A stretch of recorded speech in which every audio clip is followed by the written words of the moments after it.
Forever. Forever. Dear Papa Dudut, magandang araw po. Ako po si Romel, 19 years old at nagtatrabaho bilang crew sa isang fast food chain. Isang working student. At kasalukuyang nakatira sa Malabon City. Kakalipat ko lang din po sa Maynila, mga 2 taon pa lamang ang nakakaraan. Nag-iisang anak lamang po ako at lumaki po ako sa Nueva Ecija, kasama ang nanay kong si Letty. Si nanay naman po ay tubong Cebu, pero tumakas po siya sa kanila noong siya ay 16 years old pa lamang. Nagpa-Maynila at hindi na bumalik pa sa kanila. Kaya naman po nang ako ay lumaki ay hindi ko na rin nakilala ang iba pa naming mga kamag-anak. Ang tanging naging pamilya ko lamang po ay ang nanay ko. At kahit pa naging mahirap ang buhay namin sa Nueva Ecija ni nanay, dahil siya lang po ang nagtataguyod sa akin at hindi ko na rin nakilala ang aking ama, ay naging masaya naman po ang kabataan ko. Maraming beses ko na rin pong naitanong kay nanay kung sino nga po ba ang aking ama. Naalala ko po na iba't iba ang sagot niya. Noong ako'y bata pa lamang, ang naalala kong sinabi niya sa akin ay iniwan kami ng tatay ko noong ako ay maliit pa lamang at sumama sa kabit nito. Pero noong nasa elementary na ako at medyo nagkakaisip na ako, ang sabi naman ni nanay ay matagal na raw napatay ang tatay ko. Nang tanungin ko naman po siya noon kung alin ba sa dalawa ang totoo, ang palagi niyang sinasabi ay mali raw ang alaala ko. Patay na raw ang tatay ko at ni minsan ay hindi niya sinabi sa akin na ipinagpalit kami ng tatay ko sa iba. Pero kahit na ano pa man ang katotohanan, ang maliwanag sa akin ay may inililihim si nanay. At ramdam ko rin na masakit sa kanyang alalahanin kung ano man ang katotohanan na nangyari sa kanila ng tatay ko. Sa buong pagkabata ko ay hindi ako nakakita ng picture ni tatay o nalaman man lang ang kanyang pangalan. Pero dahil mabait at mabuting tao naman si nanay at naging maayos naman ang pagpapalaki niya sa akin ay hindi ko na rin naman naramdaman ang pagnanasa pa na alamin kung sino ang aking ama. Para sa akin, sapat na si nanay. Sa Nueva Ecija ay ang pagtitinda ni nanay sa kanyang maliit na naipundar na karinderya ang bumuhay sa amin. At dahil din sa karinderya na yon, ay naigapang naman po ako ni nanay sa aking elementarya at sa junior high school. Maayos na nga po sana ang plano kong matapos graduate sa high school, ang mag-aral ng agriculture sa malapit na kolehiyo sa amin, at pagka-graduate ko ay papalaguin ko yung maliit na lupa namin at magtatayo din ng isang maliit na agribusiness. Pero ang lahat ng magagandang plano kong yon para sa akin at para kay nanay ay napunta lamang sa wala nang ma-diagnose si nanay ng kidney failure. Bukod kasi sa takot ni nanay sa doktor, ay takot din siya sa mga posibleng makitang sakit sa kanya. At kakailanganin niyang gumastos ng malaki para sa pagpapagamot. Ang sabi rin niya palagi ay mas gugustuhin daw niya na isang araw ay gulatin na lang siya ng tadhana. At mamatay na lang siya bigla para hindi na siya maghirap at para hindi ko na alalahanin pa ang pag-aalaga at pagpapagamot sa kanya sa ospital. At gano'n na nga po ang nangyari, Papa Dudut. Sa katunayan, kung hindi ko pa siya mismo naabutan na nagdidiliryo dahil sa sakit ng kanyang tiyan, at kung hindi ko siya tinakbo sa ospital ay hindi siya makakatapak sa ospital. At sa kasamaang palad na nga po, ay malala na ang kanyang sakit nang nakita ito ng mga doktor. Nang malaman ko po ang sitwasyon ni nanay ay nagmakaawa ako sa doktor na kung ano ang pwede pa naming magawa para maisalba ang buhay niya. Willing na nga po sana ako na i-donate ang isa ko pang kidney kay nanay, pero minor de edad pa ako at hindi pumayag si nanay. Ang sabi niya ay sayang lang daw ang kidney ko kung ibibigay ko lang sa kanya na ilang dekada na lang ang nalalabi sa mundo. Bukod pa dito ay mahihirapan na raw ako na mabuhay ng normal oras na tanggalan ako ng kidney. Mahirap po sa akin, Papa Dudut, pero wala na rin po akong nagawa kundi ang damayan si nanay. At gawing komportable ang pakiramdam niya sa mga huling araw niya dito sa mundo. Nay, pumayag na po kasi kayo na ibigay ko ang isa kong kidney sa inyo. Kaya ko pa naman po eh. Romel, huwag kang makulit. Sinabi na ngang hindi na eh. Eh di, maghihintay na lang po tayo ng donor. Romel, anak, wag na. Bukod sa mahalang magagastos, hindi ko na yun mahihintay. Nay, huwag naman po kayong magsalita ng ganyan. Lakasan niyo po yung loob ninyo. Romel, anak, pabayaan mo na ako magpahinga. Nay, nakakainis naman po kayo eh. Hindi ko naman po kayo kayang pabayaan na lang ng ganyan. Hindi ko kayo kayang makitang nahihirapan kayo tapos ako walang magawa. Makinig ka, anak, ha? Maski ang mga doktor, wala nang kumpiyansa na kakayanin ko o may maitutulong pa sa akin ang kidney transplant. Nay, parang awa niyo. Parang awa niyo na. Lakasan niyo po yung loob ninyo. Hindi ko po kayang mawala kayo, Nay. Romel, 16 anyos ako nung tumakas ako sa Cebu para pumunta ng Maynila at mabigyan ng sarili ko ng mas magandang buhay. 17 anyos ka na ngayon. Mas matanda ka na sa akin nung nagsarili ako. Kung kinaya ko, mas kakayanin mo. Lalo pat dahil sa tingin ko, mas naihanda naman kita na lumaban sa buhay. Hindi kagaya ng mga magulang ko na walang pakialam sa akin. Nay, natatakot po ako. Huwag kang matakot, anak. Palagi lang naman ako naririto. Natatakot po akong mag-isa, Nay. Romel, anak, bago ako pumanaw, sa tingin ko dapat ko nang ipagtapat sa iyo ang katotohanan. Ang katotohanan po na ano, Nay? Ang tungkol sa ama mo.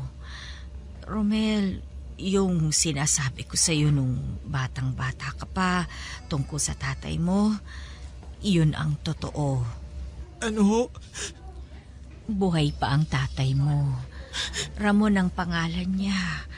At totoo na iniwan niya tayo at ipinagpalit sa iba. Kung gusto mo siyang puntahan, nasa Maynila siya.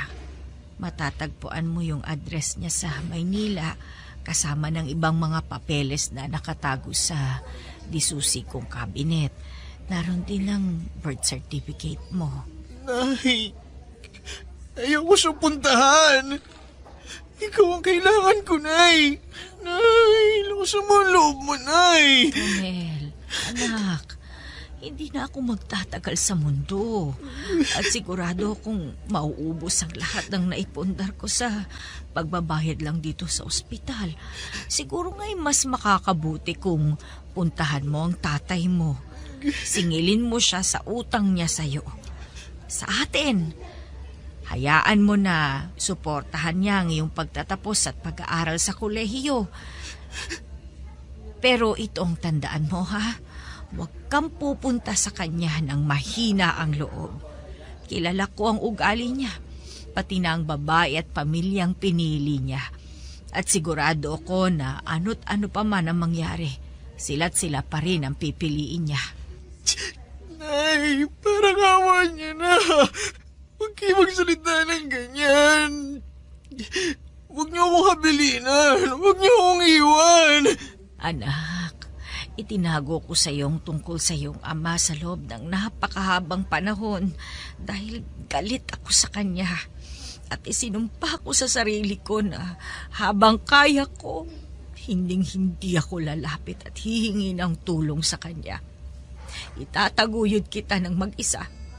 Pero dahil mawawala na ako, Siya na lang ang natatanging paraan para makamit mo ang mga pangarap mo. Nay! Please, parang awa niyo na. Huwag kayo magsalita ng ganyan. Gagaling pa kayo, Nay. Lakasan niyo lang ang loob ninyo. Ayos na ako, Romel. Papagpahingahin mo na ako, ha? Anak, naging mahirap man at mapait ang tadhana sa akin. Sulit naman ang maikling panahon na nanalagi ako sa mundo dahil naging anak kita at nakasama kita sa huling mga taon ng buhay ko.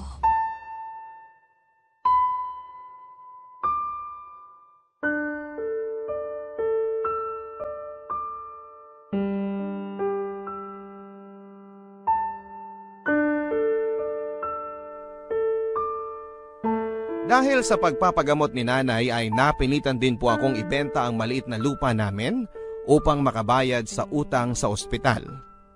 At dahil si nanay lang naman po ang nagluluto at nagpapatakbo ng karinderya, ay nabaliwala din ito.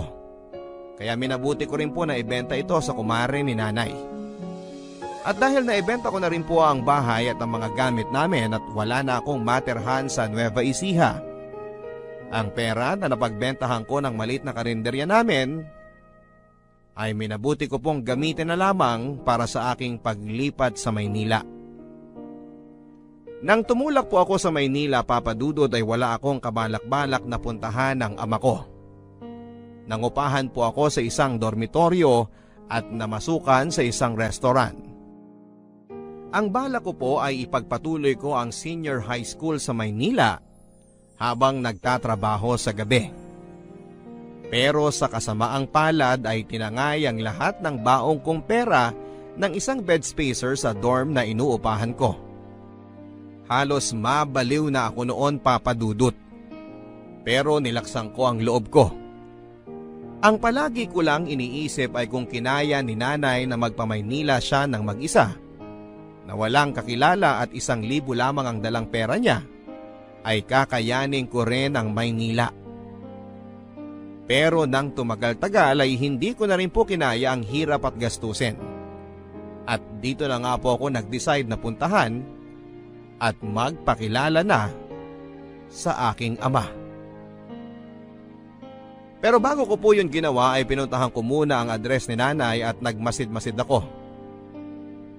At dito ko na nga po natuklasan na may kaya pala ang ama ko. Pero sa kasalukuyan ay meron na siyang asawa at 2 teenager na anak. Dito ko rin po nalaman na si nanay ang una niyang nabuntis sapagkat parang ako ang mas nakakatanda doon sa 2 niyang anak na babae. Masakit man po sa akin na makita ang tatay ko na masaya at meron ng pamilya, ay hindi ko rin po maalis sa sarili ko ang magalit sa kanya. Dahil kami ang una pala niyang naging pamilya. At kami kung tutuusin ang mas unang may karapatan sa kanya. Habang ang pamilya niya ay nabubuhay ng marangya, kami ni nanay ay naghihirap sa Nueva Ecija.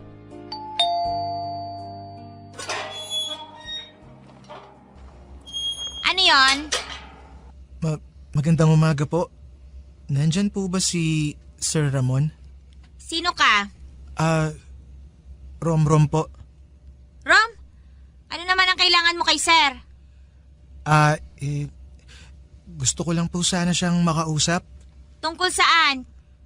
Tungkol po sa trabaho po. Anong trabaho? Mag-a-apply po sana ako sa kanya. Mag-a-apply na ano? Yaya, pakilinis nga. Nagpupuli si Hachiko. Hi, sino ka? Ako si Rom. Gusto ko lang makausap si Sir Ramon. Ganun ba? Daddy, may naghahanap sa'yo! Yes, Leslie. Sino yan? Sir Ramon?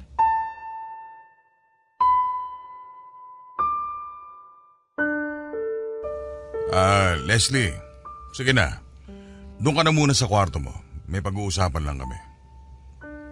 Romel ka mo ang pangalan mo? Opo, sir. Patay na po si nanay. Sino ba ang nanay mo? Si Leti po. Leticia. Doon tayo sa labas.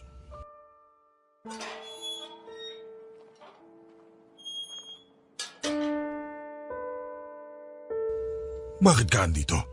Anong kailangan mo? Anak niyo po ako. Hindi ko alam ang sinasabi mo. Umalis ka na. Ano ho? Umalis ka na! Hindi kita kilala! Hindi ko kilala ang nanay mo! Sinungaling! Sinungaling kayo! Ito ang birth certificate ko! Nakasulat ang pangalan ninyo! Ito naman ang marriage certificate ninyo ni nanay! Kasal kayo sa West! At hindi ko alam kung paano kayo nakabuo ng bagong pamilya, ganong kasal naman kayo sa iba! Shh! Hinaan mo ang boses mo. Sige. Mag-usap tayo. Pero wag dito.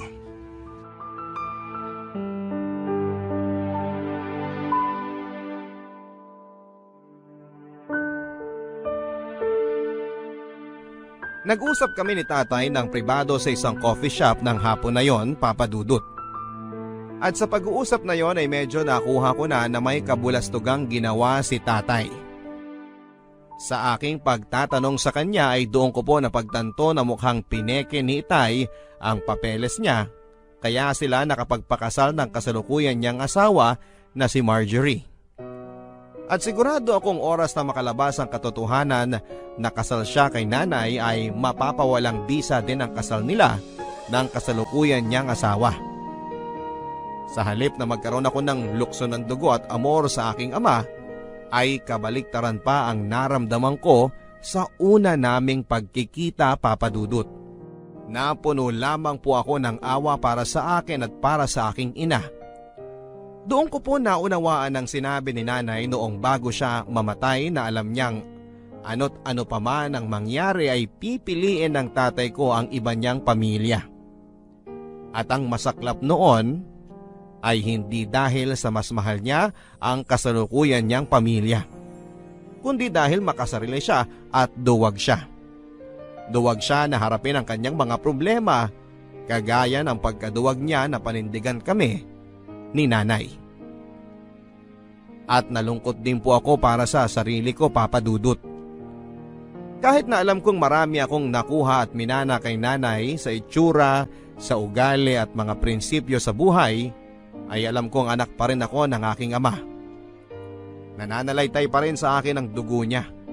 At pakiramdam ko, ang naman ako sa kanya ay ang pagiging mahina ang loob at duwag. At kung hindi nga lang po siguro ako napalaki ng maayos, ng mabuti ni nanay, ay maaari sigurong mas naging matatakotin pa ako at mahina ang loob. Sa pag-uusap din po namin yon ni tatay, doon ko nalaman ang tunay na nangyari sa kanila ni nanay. Nang nagpamaynila pala si nanay ay namasukan po siya bilang isang kasambahay at isa na nga po sa mga napasukan niya at naging amo ay ang mga magulang ni tatay. 21 years old lamang si nanay nang namasukan siyang kasambahay sa bahay ni tatay. At 24 naman si tatay noong una silang nagkakilala. Nag-iisang anak lang din po si tatay, Papa Dudut, kaya naman ang taas ng expectation sa kanya ng mga magulang niya. Pero dahil hindi naman siya ganon katalino at kadalasang bagsak-bagsakan sa eskwela, at sa edad na 24 ay hindi pa rin siya nakagraduate sa college. At dahil lalaki po siya at walang masabihan ng mga problema sa mga kaibigan niya, ang naging di sinasadyang tagapakinig niya ay si nanay. Dahil po sa mga pag-uusap nila at sa paglabas-labas ng mga problema sa buhay ni tatay kay nanay, ay naging magkaibigan sila. Pero dahil nga po katulong lamang si nanay sa kanila, ay itinago nila ang kanilang relasyon. At nang nabuntis na nga po ni tatay si nanay, ay nagpasya po sila na magtanan bago pa man maging kapansin-pansin ang pagbubuntis ni nanay sa mga magulang ni tatay. At nang nagtanan sila, ay agad din silang nagpakasal sa West. Pero wala pang ilang buwan matapos akong iluwal ni nanay ay nagtalo na po sila ni tatay sa hirap ng buhay.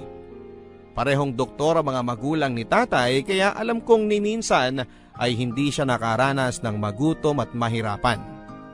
Kaya rin siguro wala pang kalahating taon nang magtanan sila ni nanay ay bumalik si tatay sa mga magulang niya. Humingi ng tawad at kinalimutan ng may iniwan siyang asawa at anak. At dahil ma-pride at hustong nasaktan po si nanay dahil sa ginawa ni tatay, ay pinilit na rin po niyang burahin ang alaala nito sa kanya at sa aking isipan. At tama lang naman po siguro yung ginawa ni nanay. Dahil pagkabalik ni tatay sa Maynila, ay nagkaroon na kaagad ito ng girlfriend, si Marjorie. Nabuntis pa niya kaagad at eto na nga si Leslie, ang aking half-sister. Marjorie, girls, meron ako ipapakilala sa inyo. Hey! Ikaw si Ram, di ba? Andito ka lang nung isang araw Romel. Oh, sorry. My bad. Romel pala? Si Romel pala, scholar ko siya. Romel, si Marjorie asawa ko. Si Leslie panganay ko at si Tricia yung bunso. Taga Nueva Ecija si Romel. Scholar ko siya. Dito niya na tatapusin ang high school at college niya sa Manila. Oh! I did not know that you had a scholar. Hindi ko lang sinasabi sa inyo pero may mga scholar ako. Marami akong charity work. Hindi ko lang sinasabi sa inyo. Kasi di ba parang pangit din naman na ipinapangalandakan ko yung mga tinutulungan ko, hindi ba? Wow, talaga Han? That's nice. Actually, tama naman yan kasi ang dami na rin nating blessings. It's nice to give back. So bali pinapakilala ko siya sa inyo kasi dito ko na muna siya sa atin patitirahin.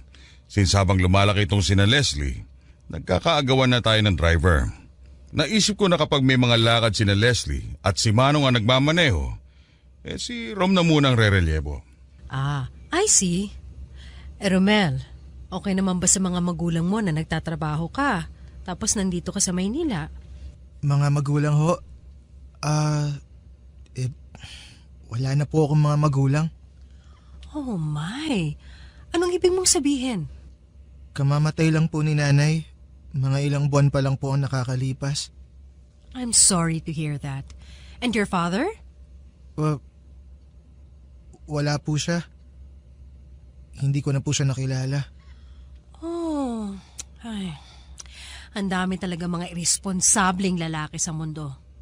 Now I understand, Han, kung bakit gusto mo nga siyang kupkupin. Kawawa naman ang bata, ulila na pala.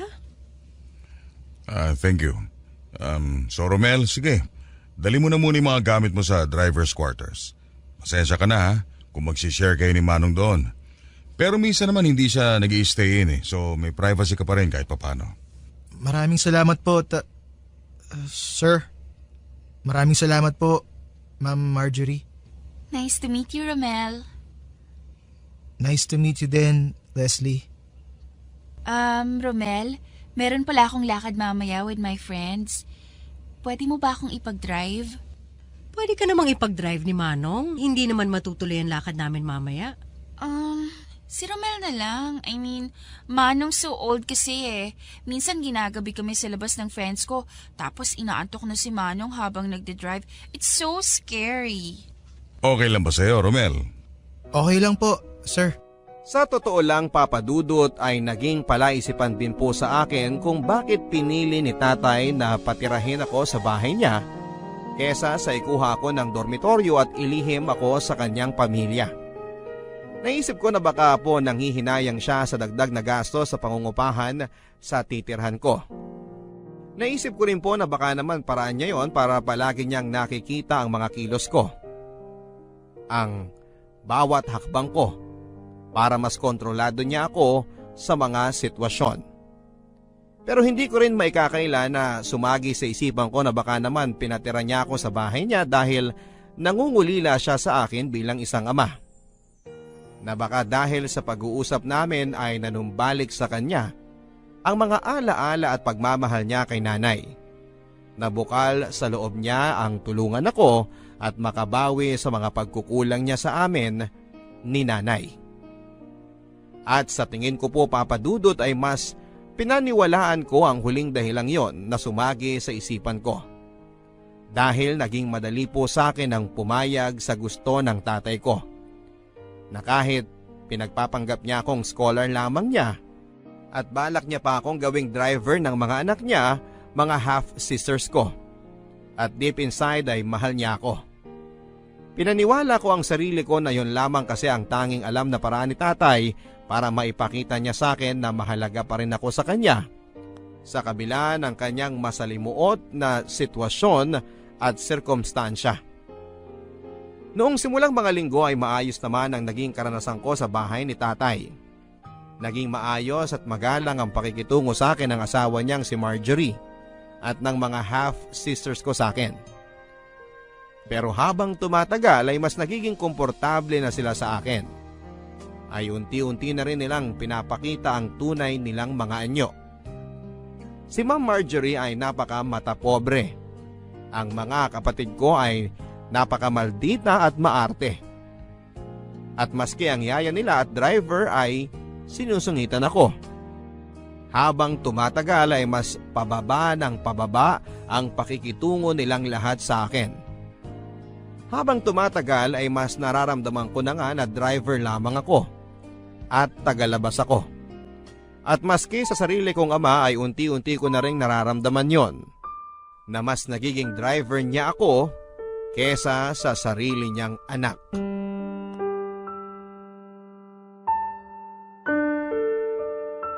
Oy, Ramel! Ikaw na nga maglabas ng basura. May ginagawa ako dito. Sige po. Romel! Shh! Birthday na kumpare ko mamayang gabi. Ikaw na muna maghatid kay Ma'am Marjorie.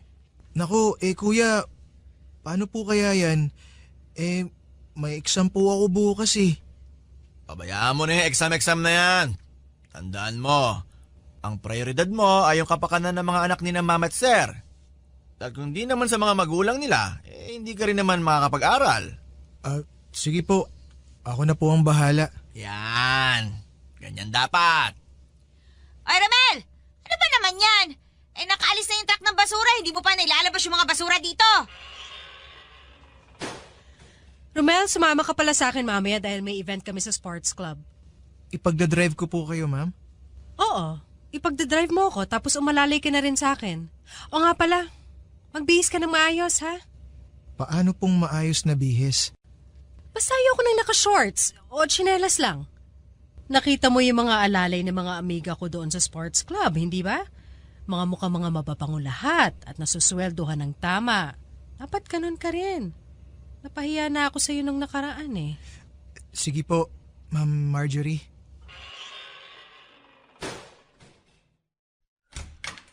Yaya! Ay na naman mag-flush ng toilet! Umapaw na naman! Hoy, Ramel! Ikaw na nga umasikaso ng Bradong kubeta! Sinubukan ko na po yung ayusin. Tubero na po ang dapat na tumingin doon. Wala nga tubero, So anong gagawin natin? Sino maglilinis doon? Ako pa rin ba ang sasalok ng mga dumi doon? Kita mo ngang naghahanda ko ng pagkain at tanghalian natin. Ikaw na maghanap ng paraan para malinis yon dahil ikaw naman ang walang ginagawa.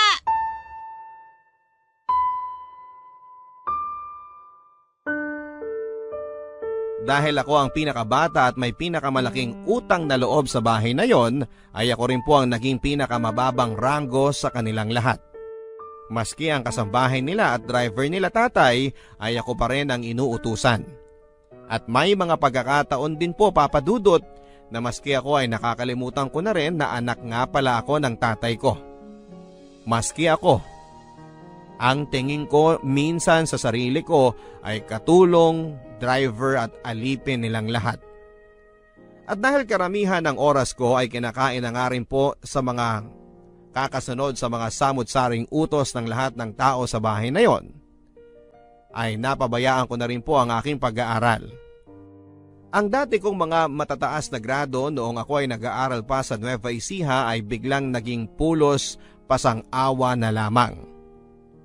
Hindi ko alam kung sa paanong himala ng Diyos pero naitawid ko rin naman po ang senior high school Papa Dudut. At nakagraduate naman ako. At pagkatapos po noon ay nakapag-enroll na rin po ako sa kursong agriculture sa isang kolehiyo. Sa punto pong yon ay sa aking buong akala ay tama nga po si nanay sa sinabi niya sa akin. Unti-unti na nga pong nakakamit ang mga pangarap ko sa tulong ng ama ko. Pero ilang buwan pa lamang matapos kong pumasok sa first year college ay dumating na ang panibagong dagok sa aking buhay. Simula pa lang noong una naming pagkikita ay naging kakaiba na ang pakikitungo sa akin ni Leslie. At sa 2 taong pamamalagi namin sa iisang bahay ay lumakas nga ang pakiramdam ko na crush niya ako. Ilang na ilang po ako papadudot dahil alam ko na magkapatid kami sa ama. At alam ko rin naman na kung ano man yung nararamdaman niya sa akin ay bunga lamang ng lukso ng dugo. Sa katunayan po niyan ay kung may bagay man siguro na pinakasumubok sa akin ay ang pagbubunyag sa kasalukuyang pamilya ng tatay ko nang tungkol sa amin ni nanay. At yung pagka-crush sa akin ni Leslie na habang tumatagal ay parang palala po ng palala. Noong una ay akala ko ay lilipas din ang pagka-crush sa akin ni Leslie. Ang akala ko ay kapag mas marami pa siyang nakilalang lalaki habang siya ay tumatanda, ay lilipas na rin yung kung ano man yung nararamdaman niya sa akin. Pero habang tumatagal ay mas nagiging obvious si Leslie. At umabot na nga sa puntong halos lantaran na niyang sabihin sa akin na may gusto siya sa akin. Sa kabila naman po ng paglala ng kanyang mga ginagawa ay nananatili pa rin itong lihim sa ibang mga tao sa bahay. Kung may nakakapansin man po nito ay sa tingin ko ay si Trisha lamang dahil kaming 3 lang naman ang kadalasang nagkakasabay sa sasakyan kapag ako ay nagdadrive sa kanila sa eskwelahan at sa mga lakad nila. At sina Ma'am Marjorie, Tatay, Manong at Manang ay alam kong hindi rin naman po ito napapansin. Dahil kung wala naman silang ipag-uutos o kailangan sa akin ay halos invisible lang naman ako sa kanilang mga paningin. Gayon pa man ay naging kampante pa ako na kahit na anong mangyari ay hindi rin naman po lalampas sa linya si Leslie. Driver at katulong lang ang tingin nilang lahat sa akin. At sigurado po akong hindi naman gagawa pa ng kahit na anong bagay si Leslie bukod sa pagpapakyut sa akin. Dahil hindi rin naman niya gugustuhin na makipagrelasyon sa isang driver na mas mababang uri sa kanya. At ikakapahiya niya sa kanyang mga kaibigan at mga kakilala. Rom, dito na ako sa harap uupo ha.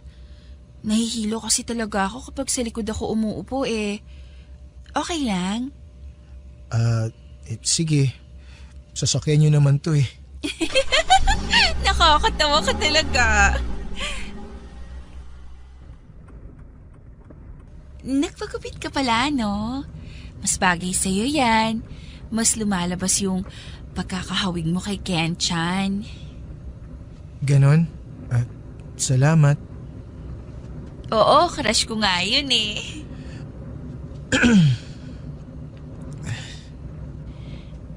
So, kumusta naman yung first week mo sa college, Rom? Okay naman. Masaya naman. Ay, ako rin magka-college na, 1 taon na lang. Pero hindi ko pa rin alam kung anong course yung kukunin ko. Bakit? Ayaw mo ba ng political science? Di ba yun ang pinakukuha sa'yo ng mami mo? Political science, tapos law school. Mukha bang gusto kong maging abogado?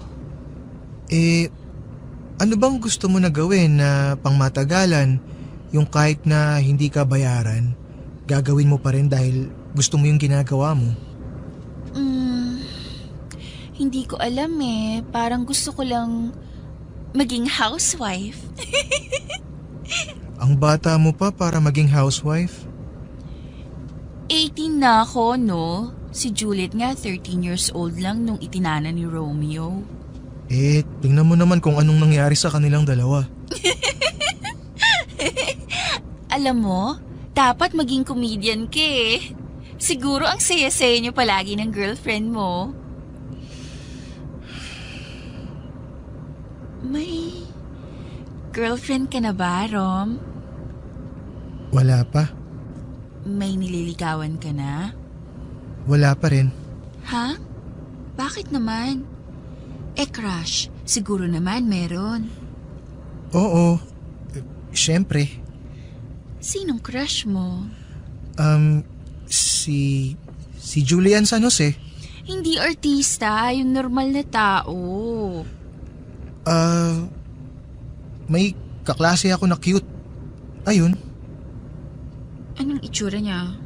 Ayun nga. Hawig niya si Julian San Jose. Paikot-ikot lang eh. Alam mo, ang sabi nila, hawig ko rin daw si Julian. Huh? Ang layo ah. Puisit ka?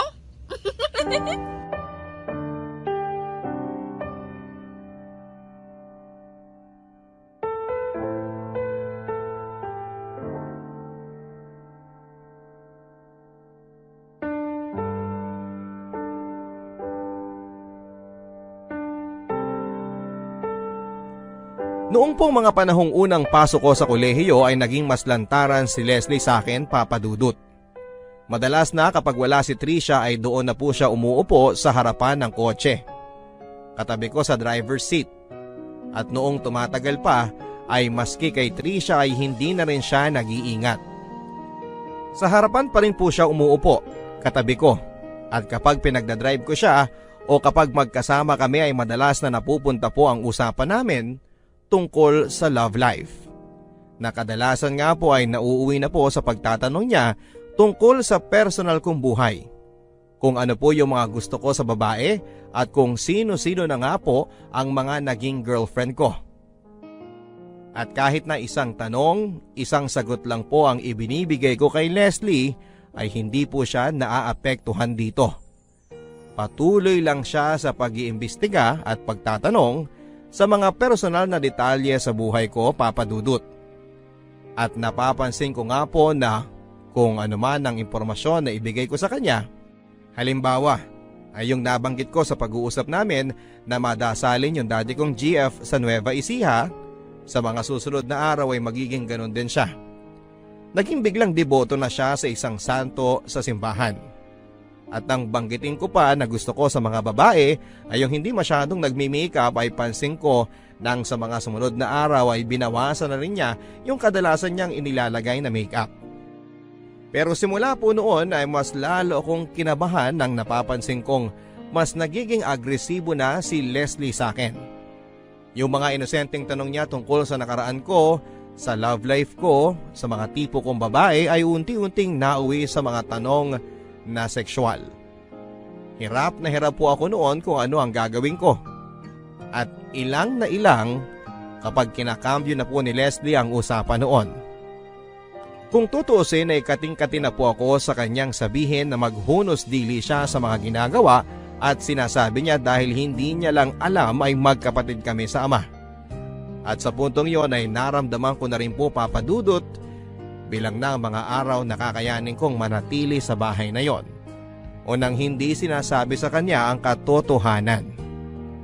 Isang araw ay hindi na po ko nakatiis at binala ko na sanang kausapin si tatay tungkol dito kahit na alam kong hindi magiging madali o komportable ang aming magiging pag-uusap. Pero sa kamalas-malasa naman ay naunahan ako ni Leslie. Oh, Leslie. Anong kailangan mo? Bakit may dala kang alak at baso? Nothing. Gusto ko lang makipag-inuman sana. Bakit hindi na lang tayo dun sa labas? Sige, tara. Dun tayo sa garden. Ayoko. At saka ano ka ba? Di nakita ni na mami na umiinom ako ng beer. Tapos ikaw pa yung kainuman ko. Ay, bakit mo ba gustong uminom? May problema ka ba? Oo Pero ito, inumin mo muna to. Hindi ako umiinom. Sinungaling ka, alam kong umiinom ka, Romel. Sige na. Gabi na, Leslie. Maaga pa ako bukas. Sige na, please. Isang beer lang. Promise. Ay, sige na nga. Umupo ka naman. Mukha kang tanga dyan eh. Nakatayo sa sulok habang nakikipag-inuman sa akin. Ano ba kasing problema mo? Ganito kasi yun. May lalaki kasi. Gustong gusto ko. Pero ang problema, parang di naman niya ako gusto. Sus, wag mo masyadong dibdibin yun. Marami ka pang makikilala na lalaki sa buhay mo. Pero ayoko ng ibang lalaki. Ang gusto ko siya. Siya lang. Paano yun? Sinabi mo nga, hindi ka naman gusto. Hindi mo naman pwedeng puwersahin yung tao na magustuhan ka. Ano bang problema sa akin, Romel? Pangit ba ako? Sexy naman ako, diba? Ang dami naman nagkaka-crush sa akin. Pero ewan ko pa sa lalaking to. May mga sandali pa na pakiramdam ko, pinandidirihan niya ako. Baka hindi ka lang talaga niya gusto, Leslie. Hayaan mo na. Bata ka pa naman. Marami ka pang makikilala. Pero ayoko nga sa iba, Romel. Hindi ba malinaw yun? Bata ka pa. Kung ano man ang nararamdaman mo para sa lalaki na yun, sigurado akong magbabago pa yun. Bakit ka ba ganito sa akin, Romel? Huh? Anong ibig mong sabihin? Romel, minsan hindi ko alam kung tanga ka o nagtatanga-tangahan eh. Hindi ko maintindihan ang sinasabi mo. Hindi ba malinaw, Romel? Ikaw. Ikaw ang gusto ko. Ikaw lang. Leslie, lasing ka na. Bumalik ka na sa kwarto mo. Hindi. Hindi ako aalis dito hanggat hindi mo sa akin sinasabi kung bakit hindi mo ako gusto. Ano ka ba, Leslie? Anong gusto mong marinig sa akin? Pasensya ka na pero wala akong gusto sa'yo. Sige na, umalis ka na. Bumalik ka na sa kwarto mo. Hindi ako aalis dito hanggat hindi mo ako nagugustuhan. Ano ka ba naman, Leslie? Nasisiraan ka na ba ng bait? Leslie, wag! Umalis ka na! Umalis ka na, Leslie! Huwag mo akong ipagtulakan. Tandaan mo, Romel, pagsisisihan mo tong ginawa mo.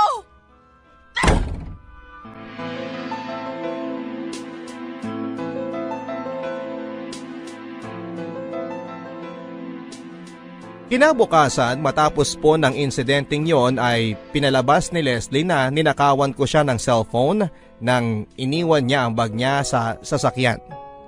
Kinumpronta po ako ni Ma'am Marjorie at syempre tinanggi ko ang ibinibintang sa akin ni Leslie. Pero dahil na rin po sa pagtanggi kong yon ay mas nagalit sa akin si Ma'am Marjorie dahil pinapalabas ko raw na sinungaling ang anak niya. Bakit naman daw sasabihin ng anak niya yon? Ano raw ang mapapala ni Leslie sa pag-frame up sa akin na nagnakaw ako? Ano naman daw ang mapapala ni Leslie sa akin? Gayong driver lamang ako at mahirap lamang ako. Maski sina Manong at Manang ay nagbitiw na rin ng masasakit na salita sa akin. Wala daw akong utang na loob. Matapos raw akong kupkupin ang mag-asawa at pag-aralin ay ganun pa raw ang igaganti ko sa kanila. Tanging si tatay lang po ang hindi agad naniwala sa ibinibintang ni Leslie. At matapos po akong kastiguhin ni Ma'am Marjorie ay kinausap ako ni tatay ng personal. Nahihirapan daw siyang paniwalaan na ninakaw ko ang cellphone ni Leslie. Ano daw ba ang tunay na nangyari? At nang sinabi ko po sa kanya ang ginawa ni Leslie noong nakaraang gabi ay hindi naging komportable ang pagtanggap dito ni tatay. Ang sabi po niya sa akin, Papa Dudut, mas makakabuti pa siguro kung aalis ako sa poder nila. Ayaw daw niya ng gulo. At hinding-hindi daw niya maaaring pahintulutan na malaman ng asawa at ng mga anak niya ang tungkol sa amin ni nanay. Pero huwag daw ako mag-alala dahil kahit naman daw hindi ako titira sa kanila ay ipagpapatuloy pa rin niya ang pagsuporta sa akin hanggang sa makagraduate ako sa college. Naging masakit po sa akin ang desisyon ng tatay ko.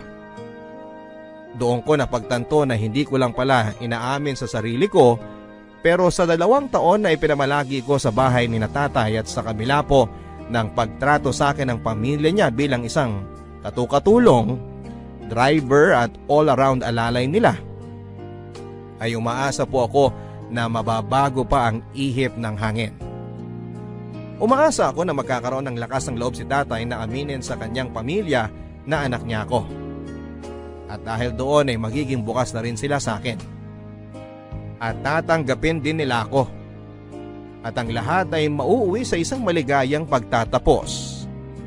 At magiging isa kaming isang malaki at masayang pamilya. Pero dahil sa nangyari ay doon ko rin napatunayan na ang tagal ko na rin po palang umaasa at niloloko ko ang sarili ko. Dahil husto ang galit sa akin ni Ma'am Marjorie dahil sa ibinintang na pagnanakaw sa akin ni Leslie, ay ibinalak po nito na ipadampot ako sa pulis. At nang marinig naman po ito ni Leslie ay naramdaman ko ang takot sa kanyang mga mata. Malinaw na hindi rin po niya inaasahan na hahantong sa ganoon ang pag-frame up niya sa akin. Pero kahit na ganoon na nga ang nangyari ay nanahimik lamang siya.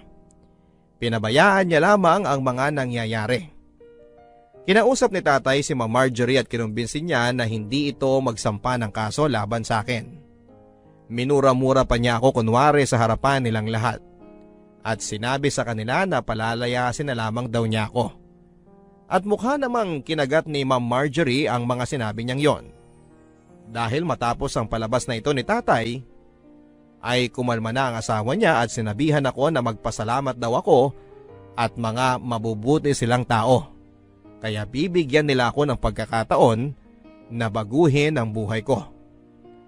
Pero sa totoo lang papadudot ay kahit na masakit po ang mga binitawang salita sa akin ni Ma'am Marjorie ay walang katumbas ito sa sakit na naramdaman ko nang marinig ko ang mga mura na lumabas sa bibig ng tatay ko. Lalo na't alam ko na gawa-gawa lamang niya yon para itago sa kasalukuyan niyang pamilya ang katotohanan. Doon ko po napagtanto kung gaano kaduwag ang ama ko at kung gaano kami kawalang halaga ni nanay sa kanya. At kahit na matagal ko na rin naman pong alam na mas matimbang sa tatay ko ang kasalukuyan niyang pamilya kaysa sa amin ni nanay, ang marinig po ang mga salitang yon na lumabas galing mismo sa kanyang bibig at ang sabihin ng harap-harapan ang mga iyon ng walang pakundangan sa mararamdaman ko. Pakiramdam ko ay sinaksak na rin po ako ng sarili kong ama. Habang ako'y nag-aal sa balutan ay bigla pong may kumatok sa pintuan ng aking kwarto. Ipinatawag ako ni Ma'am Marjorie. At nang pumunta po ako sa sala ng bahay ay andon silang lahat at parang nagbago ang ihip ng hangin. Ang unang nagsalita ay si tatay at humingi po siya ng tawad sa akin dahil na misplace lang daw pala ni Leslie ang kanyang cellphone. At matapos po niyang magsalita ay nagsunura na ang iba pang miyembro ng pamilya. Maski sina Manong at Manang ay humingi din po ng tawad. Nagmakaawa si Leslie na patawarin ko raw siya. Hindi naman daw niya sinasadyang nangyari at napakasama daw sa pakiramdam niya ang mapagbintangan ako. Nagmamakaawa din po siya na wag na akong umalis. Pero sa puntong yon ay nag-give up na po ako sa tatay ko. Ayaw ko na ring makasama pa ang pamilya niya at mas lalong hindi ko ipagsisiksikan ang sarili ko sa bahay nila. Nagpasalamat na lamang po ako sa kanilang lahat at sinabi na hindi ko na kailangan ng tulong nila. Bumalik na po ako sa kwarto para ipagpatuloy ang aking pag-iimpake. Pero wala pa pong isang oras matapos ang pangyayaring yon, ay nakarinig ako ng katok sa aking kwarto. Ang akala ko po ay si tatay. Si Leslie pala.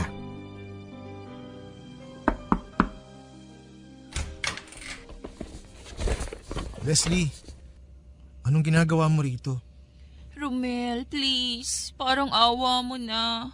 Patawarin mo na ako sa nagawa ko. Sinabi ko naman na sa inyong lahat kanina. Napatawad ko na kayo. Kasama ka na dun. Eh bakit kailangan mo pang umalis? Leslie, matapos yung nangyari, hindi na ako pwedeng manatili dito. Bakit? Ganon na lang ba yung pandidiri mo sa akin? Ganon mo ba ako kaayaw na kailangan mong umalis pa? Leslie, basta. May dahilan ako. Romel, makinig ka. Alam ko naman eh. Gusto mo rin ako. Ano? At paano mo naman naisip yan? Kasi mabait ka sa akin. At saka minsan nahuhuli kita, nakatingin ka sa akin. At alam ko na ang tingin na yon, hindi lang pang kaibigan o amo. Tingin yun ng taong may pakialam. Ng taong may nararamdaman. Leslie, minsan sa buhay ng tao, nakakakita tayo ng mga bagay na kahit wala naman, akala natin meron. At pinagpipilitan pa natin na meron talaga. Dahil ang mismong pagkatao natin ay ang may pagkukulang. Hindi ko maintindihan ang sinasabi mo.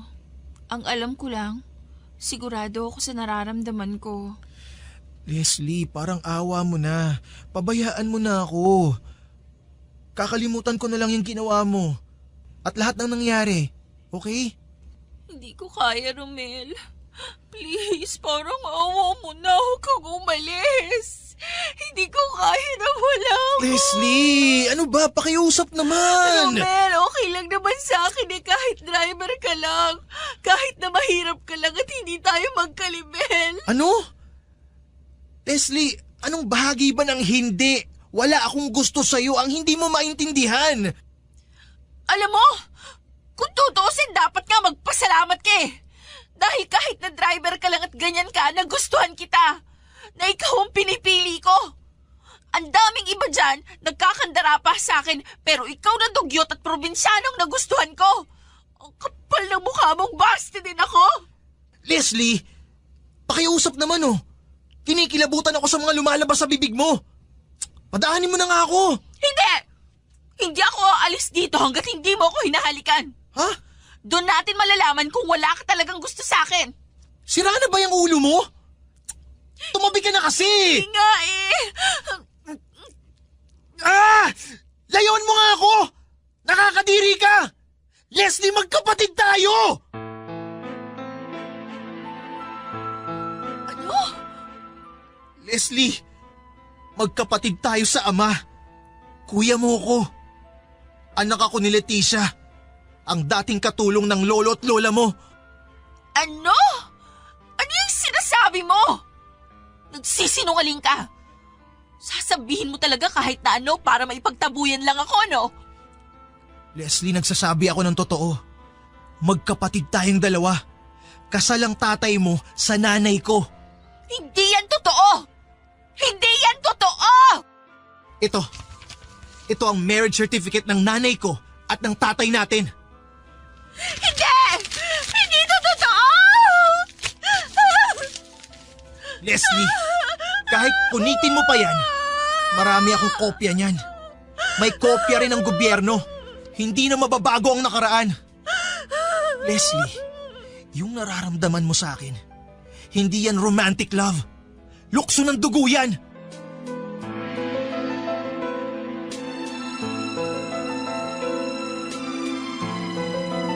At kahit na awang-awa ako kay Leslie ay pinabayaan ko siya na umiyak lang doon nang umiyak sa aking kwarto at iniwan ko siya sa ganong estado.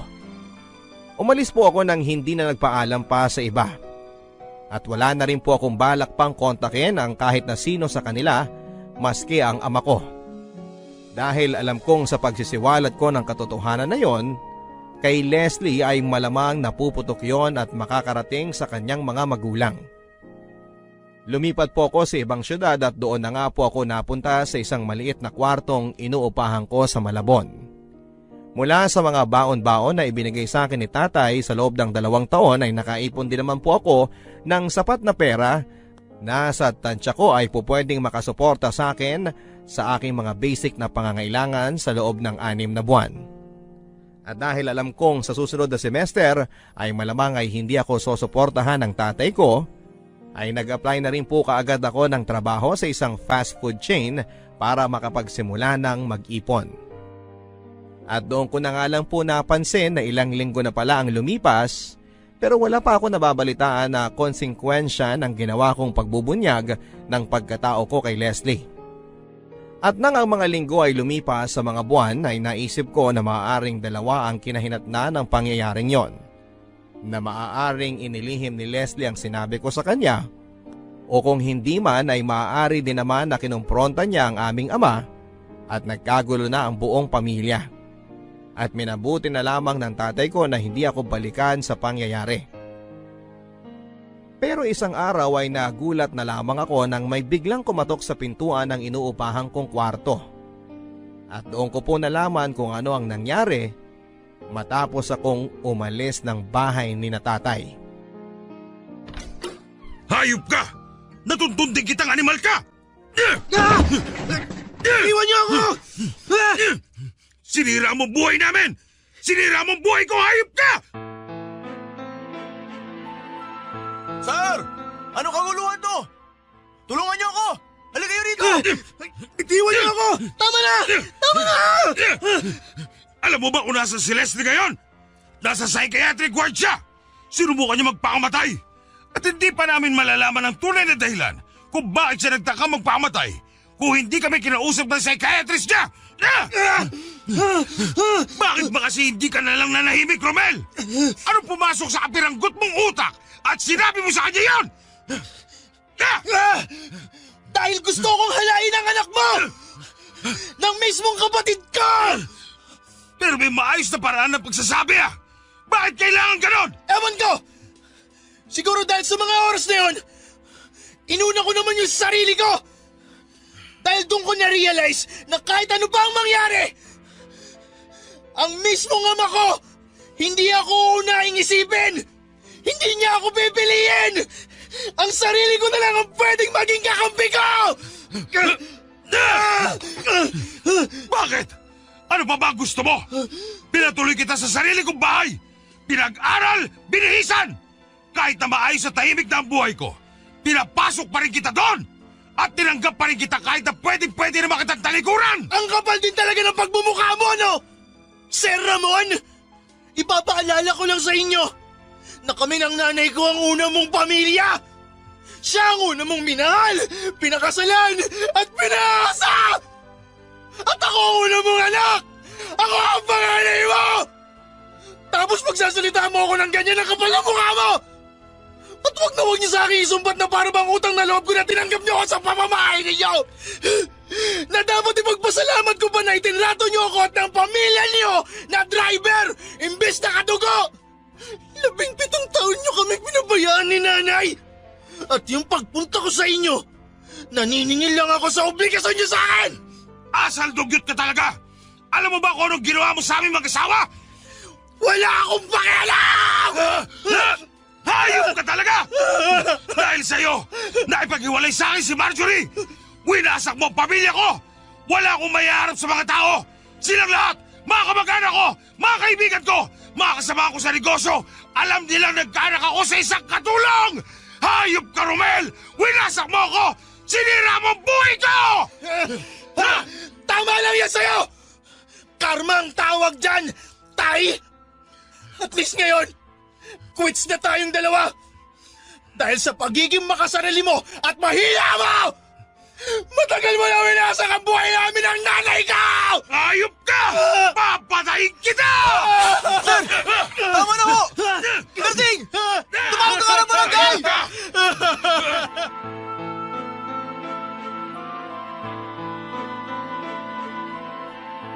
Dinala po kami ni tatay sa barangay Papadudut.